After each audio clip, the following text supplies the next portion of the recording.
Olá, alunos Força Máxima, tudo bem? Como vão? Hoje a gente vai falar sobre o capítulo 12, que é sobre neologismos, tá? Que é o capítulo 12 de língua portuguesa, tá bom? Então, vamos lá.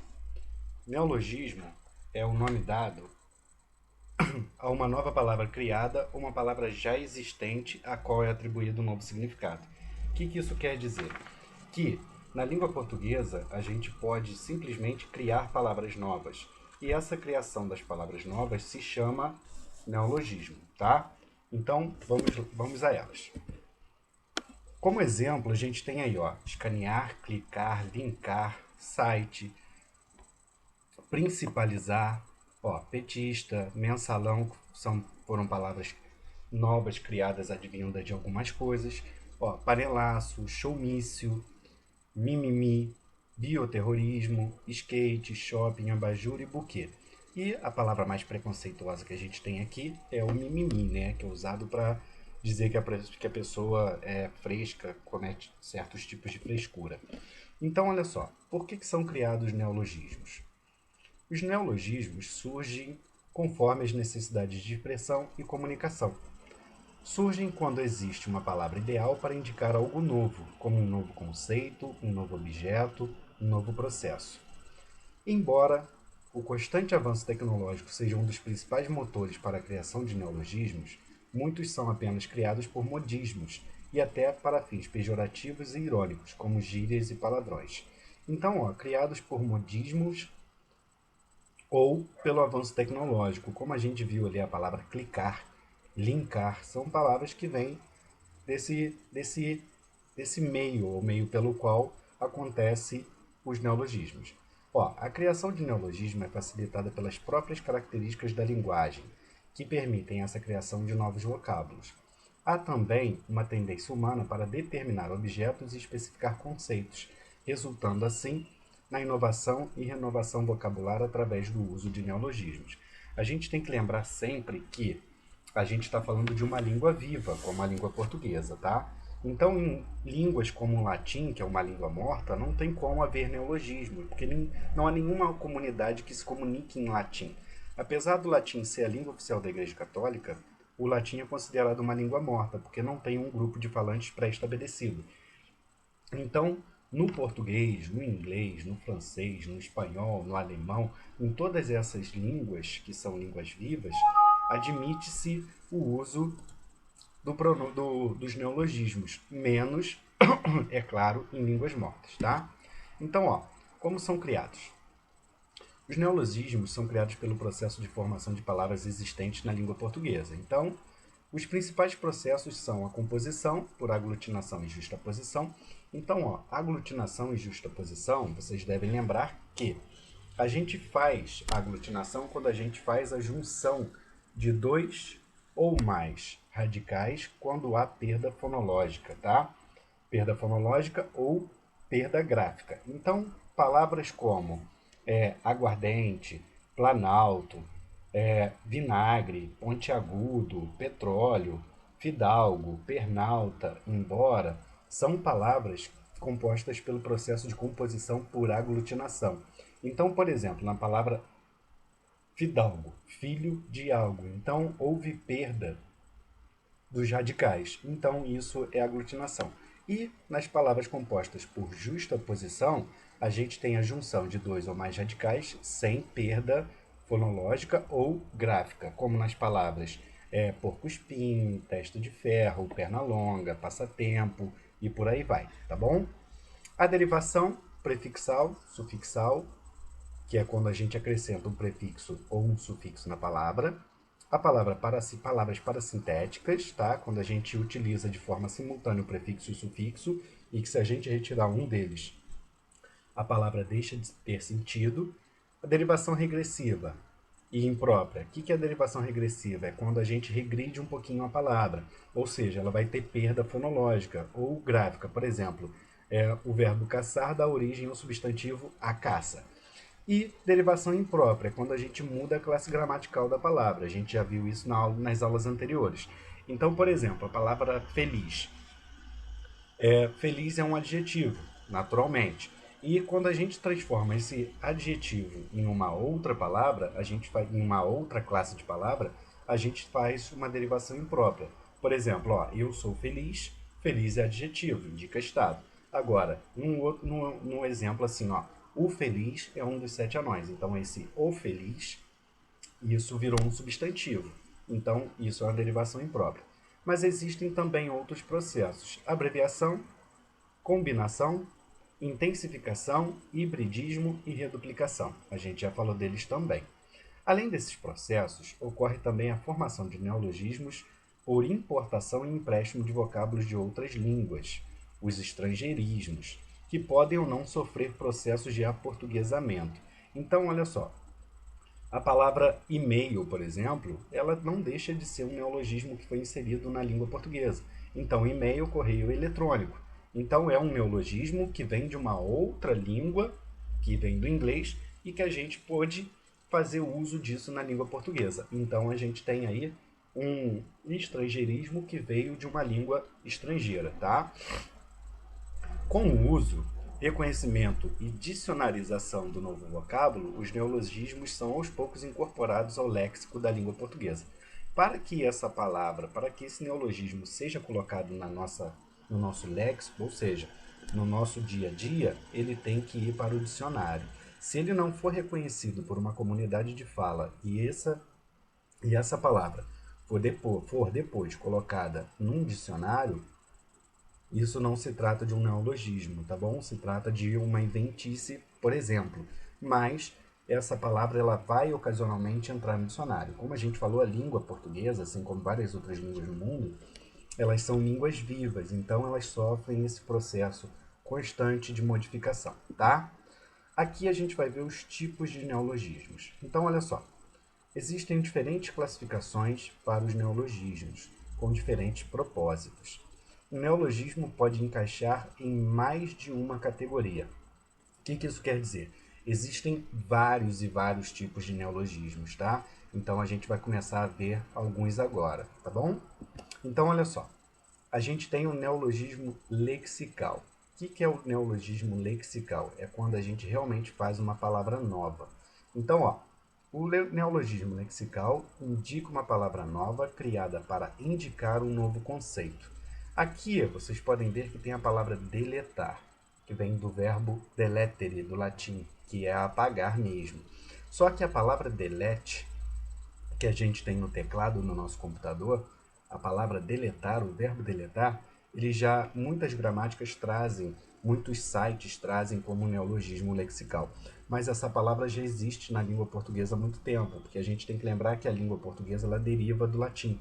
É uma língua latina, assim como o espanhol, o francês, o italiano, são línguas chamadas românicas, tá bom? Por isso que o nosso continente, a América do Sul, é o país latino. Por quê? Porque a maioria dos países elas falam, são compostos por comunidade, por nações que falam línguas que se derivaram do latim, tá? Então o verbo deletar na língua portuguesa ele já existe há algum tempinho. Alguns escritores já usavam isso no século XIX, no início do século XX.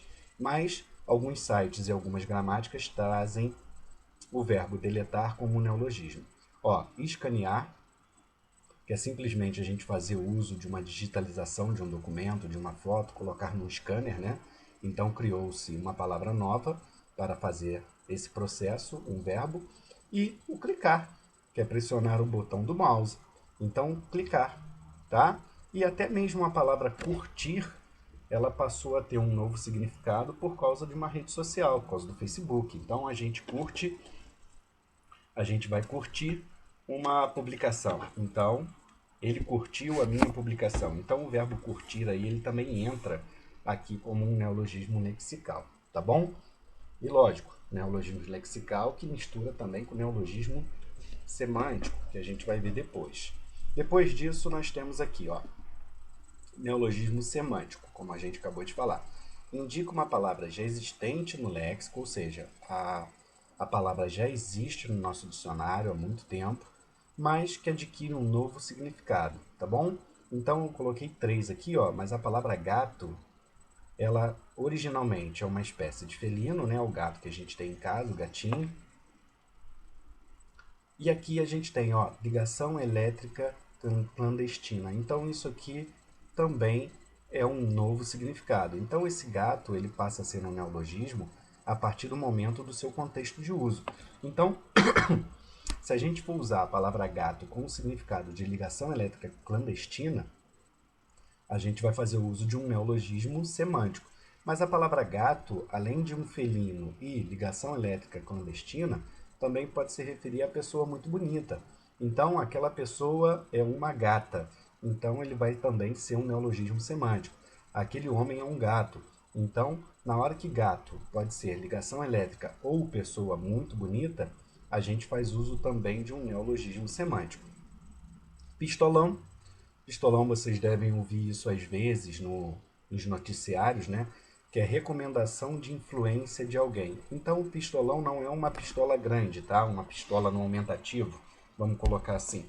Mas ele pode se referir também a uma pistola no aumentativo, uma pistola grande, talvez, mas isso não se trata de um neologismo. Mas esse pistolão aqui, ó, quando ele for colocado no sentido de influência de alguém, eu precisei de um pistolão para entrar no show.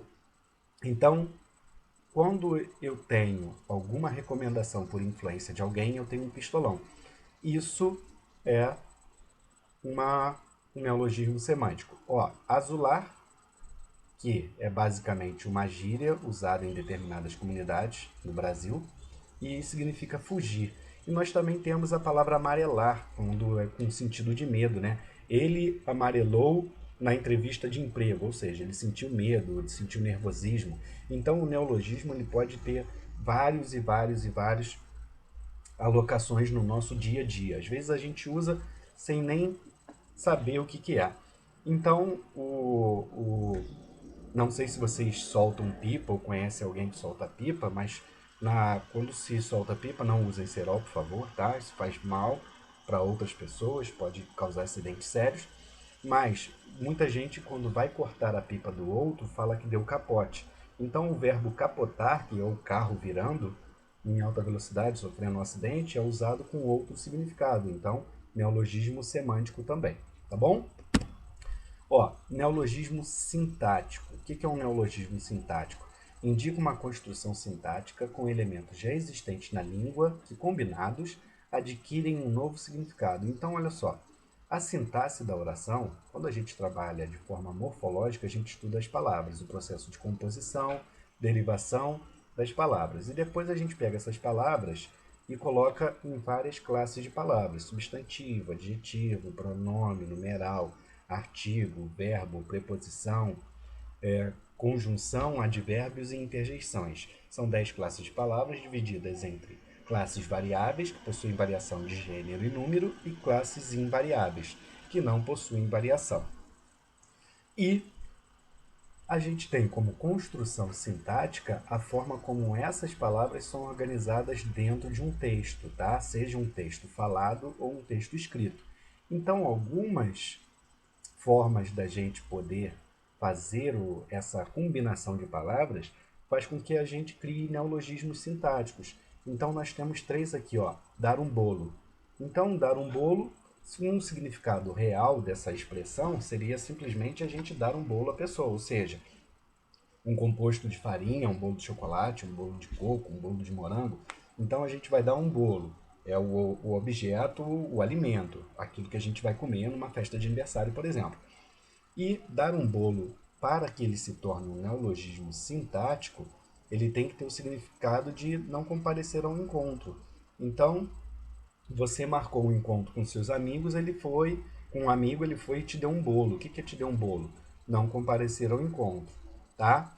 Ó, dar a volta por cima, ele deu a volta por cima, então ele superou, tá? Fazer cera, fingir que trabalha, muito utilizado no futebol. E o futebol também usa uma expressão muito interessante, que não é muito bem usada, mas é uma expressão muito interessante, que é a expressão dar um passo à frente.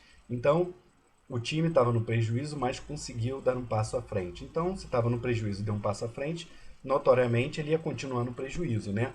Mas esse dar um passo à frente ou dar a volta por cima Isso é um neologismo sintático, tá? Beleza? Depois, neologismo literário. Olha só, indica uma palavra criada por escritores de literatura ou compositores. O que isso quer dizer? Esse neologismo literário é muito utilizado por escritores e compositores para fazer determinados tipos de combinações de palavras para que haja um significado dentro de um contexto, tá bom?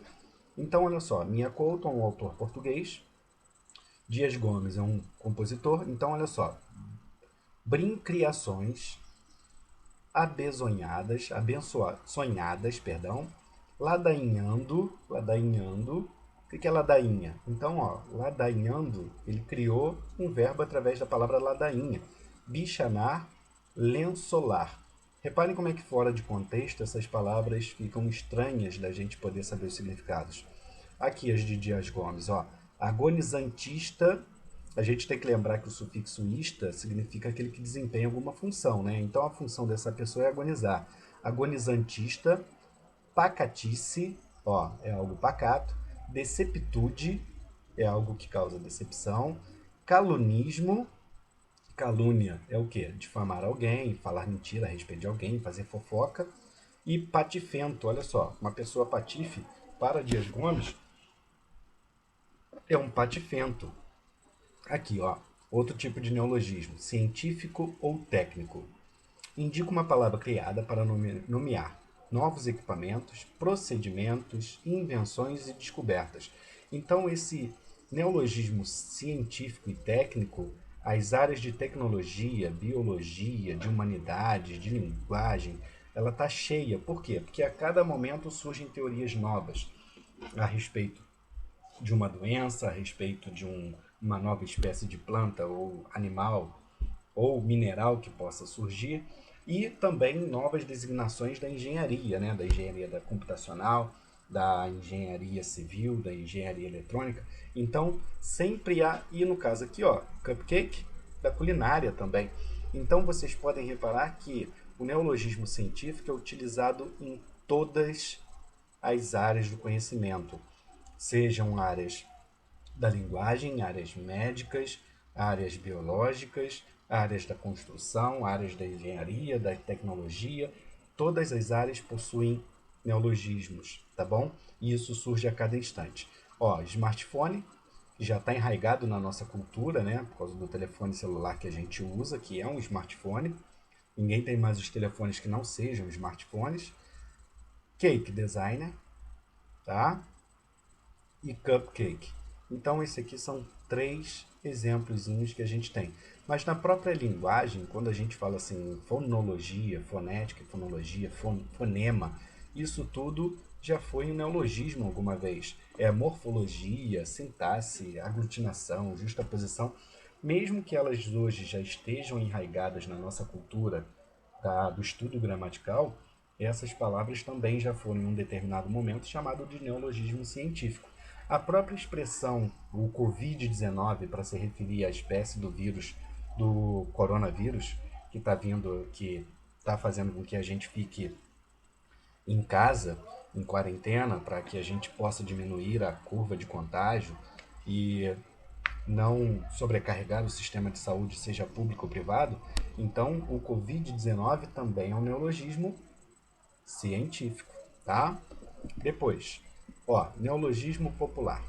Indica uma palavra criada pelos falantes da língua em contexto coloquial, tá bom? Mas esse contexto coloquial não quer dizer que ele não possa ir para a língua escrita, tá? Então a gente pode utilizar desses neologismos populares na língua escrita, na música. Tem uma música do Latino, se eu não me engano, hoje. Hoje vai ter festa lá no meu AP. Então, o AP é um apartamento. Então, reparem como é que houve uma redução da palavra. E aí a gente usa, ó, a palavra mané. Mané é usado tanto para se referir de forma ofensiva com alguém, ou muitas vezes a gente usa, muitas pessoas usam como redução do nome Manuel. Então, o seu mané. Já ouvi muito isso. E refri, que vem da palavra refrigerante, tá bom? E a palavra pneu também era um neologismo popular, porque a palavra pneumática era muito grande. Só que pneu já foi para a língua portuguesa, já foi para o dicionário como pneu mesmo. Ó, neologismo completo. Indica uma palavra que foi completamente criada, quer quanto à forma, quer quanto ao sentido. Então essas palavras aqui, ó, elas são palavras novas, ó, cardápio, necrotério, convescote. Então, quando nós temos o neologismo completo, é quando a gente faz uso de uma palavra completa para designar alguma coisa, tá bom? Depois, ó, neologismo incompleto. Indica uma palavra já existente na língua que adquiriu um novo significado. Esse neologismo incompleto é basicamente a mesma coisa do neologismo semântico, só que algumas gramáticas fazem essa dúbia classificação. Então a palavra ó, picareta. Picareta é uma ferramenta utilizada na maioria das vezes para abrir buracos ou para quebrar pedra, lascar pedra. Então picareta hoje ele também é usado como forma de identificar uma pessoa que faz alguma coisa contra outra. Por exemplo, uma pessoa que é um estelionatário, ele é um picareta. E a palavra gato, que a gente já falou anteriormente, significado original que é um felino, o gato aqui passa a ser o quê? Passa a ser uma pessoa muito bonita, aquele homem é um gato, aquela mulher é uma gata, ou que pode ser também uma ligação clandestina de luz, tá? Isso é um neologismo incompleto. Aí aqui, ó, um exemplo muito citado de neologismo está no poema de Manuel Bandeira que possui este mesmo título. Então, ó, o título desse poema aqui é neologismo. Ó. Beijo pouco, falo menos ainda, mas invento palavras que traduzem a ternura mais funda e mais cotidiana. Inventei, por exemplo, o verbo te adorar, intransitivo. Te adoro, te adora. Então, olha só. Te adoro, te adora. Ou Teodora, um nome próprio. Então, esse te adoro, te Teodora. Então, reparem que aqui, ó, te adora pode ser a terceira pessoa. Ele te adora. Ou te adoro aqui, ó, é a junção do pronome te com o verbo adorar e formando esse neologismo. E o legal aqui é no Teodora ou te adora, a gente tem um neologismo semântico, tá? E um neologismo completo, porque ele cria uma palavra nova e ele parte de outras duas palavras, fazendo o processo de justaposição. O pronome te com o verbo adorar na terceira pessoa. E ainda tem o neologismo semântico aqui, ó, porque também Teodoro é um nome, tá? Aí aqui, ó, esse aqui é o maior escritor, um dos maiores escritores brasileiros e um que mais faz uso em toda a sua bibliografia, ou melhor, em toda a sua biografia de neologismo, que é Guimarães Rosa. Então reparem que alguns neologismos que ele usa aqui são bastante estranhos. Ó.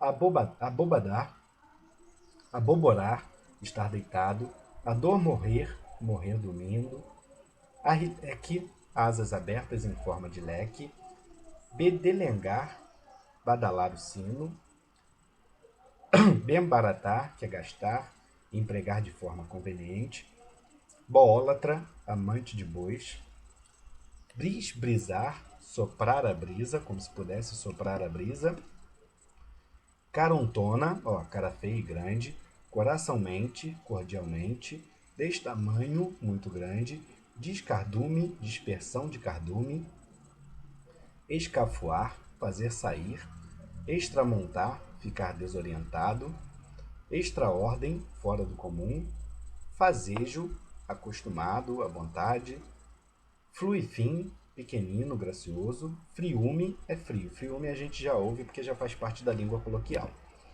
Manantra, que é chefe, mangonha, astúcia, é manha, ou seja, a pessoa tem astúcia para fazer alguma coisa. Muquirana, muquirana a gente usa muito com pessoa que é pão duro, né? A pessoa é pão dura, não gosta de gastar dinheiro com nada, então ela é muquirana. Mas aqui Guimarães Rosa usa com espécie de piolho. Nédio quer dizer gordo, de pelo lustroso. Ousoso é uma pessoa ousada, rápida. Parapatas, confusão, dificuldade. Peita-vento, que é peitar o vento. Potoca, que é mentira, lorota. E proposituído, que é propósito estabelecido. Tá bom? Então, a gente fica por aqui. Qualquer dúvida vocês podem olhar na apostila de vocês, no capítulo 12, que tem bastante coisa. Então, até a próxima.